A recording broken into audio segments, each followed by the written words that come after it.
Hello everybody, I thought I'd show you something different today. This is called Darkest Dungeon. It's a very difficult game, but it's quite rewarding. Foreign.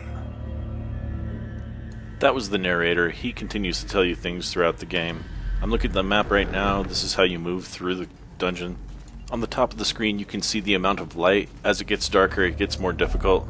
Here is an active item. You click on them and you choose who you want to open it. You can either get good or bad effects from these, so it really matters who you choose.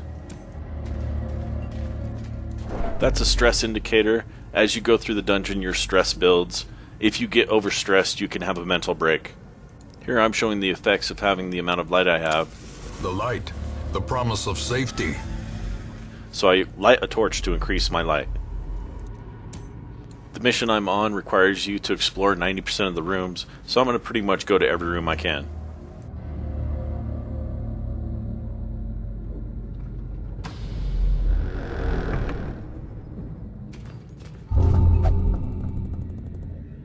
Here that shows she has a quirk that makes her want to initiate the search. I don't get to choose because she wanted to see it. I'm trying to show you the quirk page so that I can read it off to you, but I believe it's something like Paranormania, where she is obsessed with the paranormal.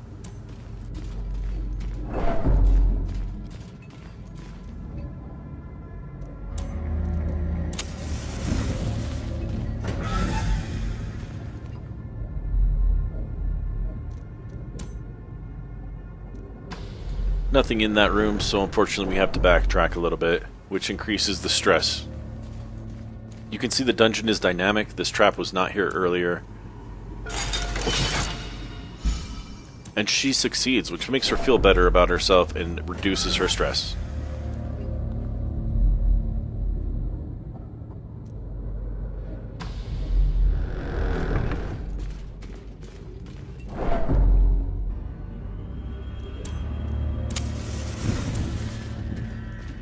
I feel the Plague Doctor is kind of an alchemist, so I decide that it should be the one to pick the table.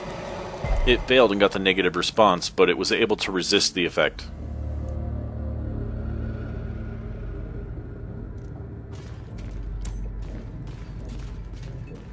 Continuing on, I feel lucky that I have not met any encounters yet. You have a random chance at scouting ahead, which shows you some of the encounters and effects that you'll meet along your path. Time to use another torch, and you'll see why you need to bring food as well. If you do not have food when you are hungry, it causes your party a lot of stress.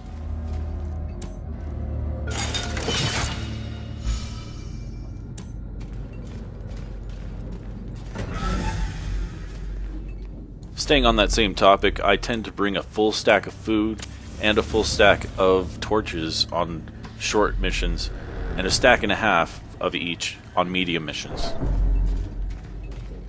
This mission is considered a medium mission and will allow you to camp once during the mission.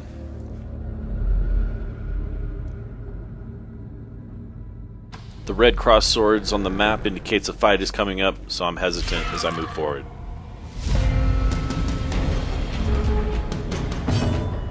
This game is very situationally and condition based. You need to know exactly what you're doing and what effects you have or are able to give to others. Luckily, just by taking time to read what buffs and conditions are occurring on you and your enemies, you can try and choose your abilities accordingly. It's also important when choosing your party to make sure their abilities work together. Here I'm choosing Marked Target, where two of my characters are able to increase the damage done on a marked target. Be gone, fiend. Here I'm rewarded with stress reduction for making such an outstanding attack.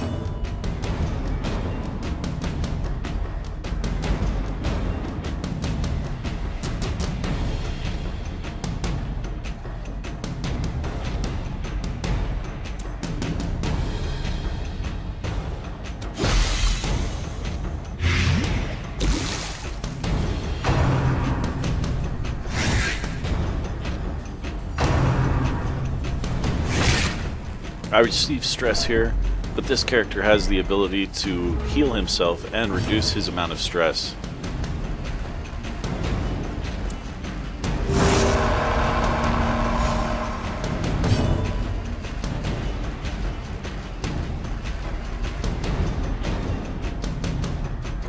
I find prolonged battles just increase the amount of stress that you incur.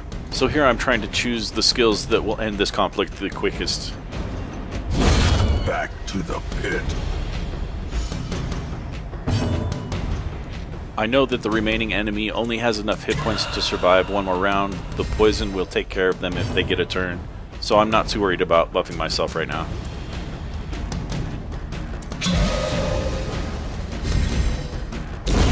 A death by inches.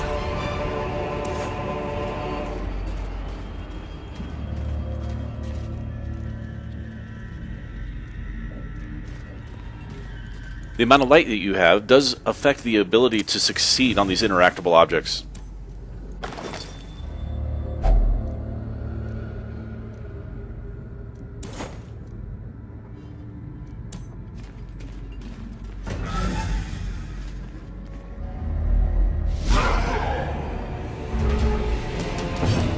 The enemy in the front here is a 2x size enemy, so it's taking up the front 2 slots of this conflict, which affects which ones you're able to attack.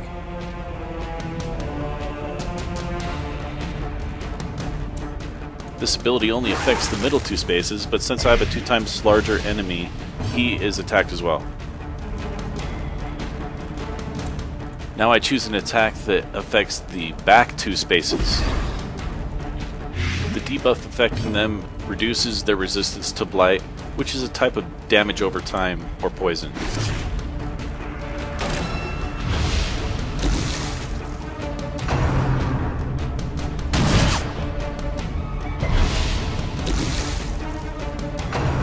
Enemy attacks are positionally based as well. You can see he's attacking my first 2 people. That's why it's important to set up your party in the correct order.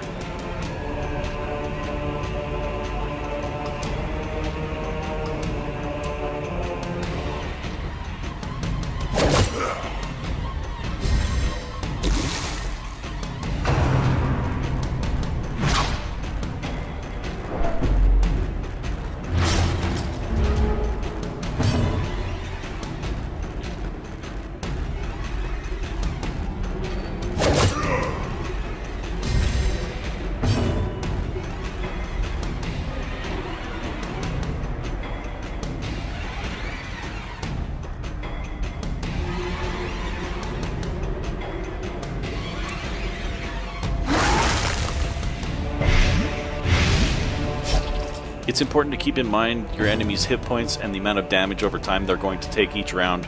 That way you have the most efficient use of your damage.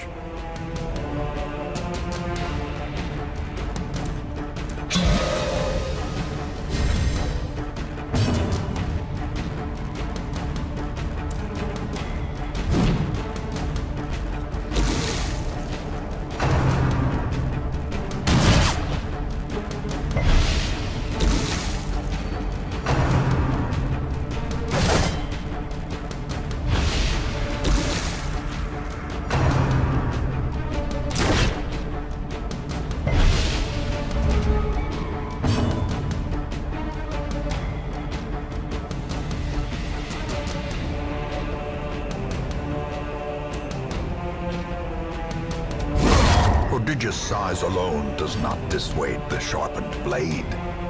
I like that the narrator's comments give you an indication of how your fight is going.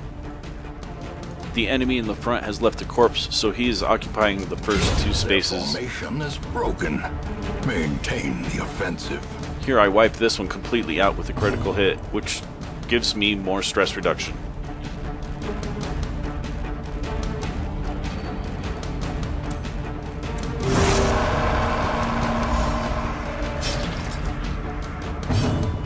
And now I choose an attack that has the ability to clear the corpses, so I go ahead and use it on the first guy. The slow death. Unforeseen. Unforgiving. Victory on that fight, and I fail on this, but I'm able to resist the effect.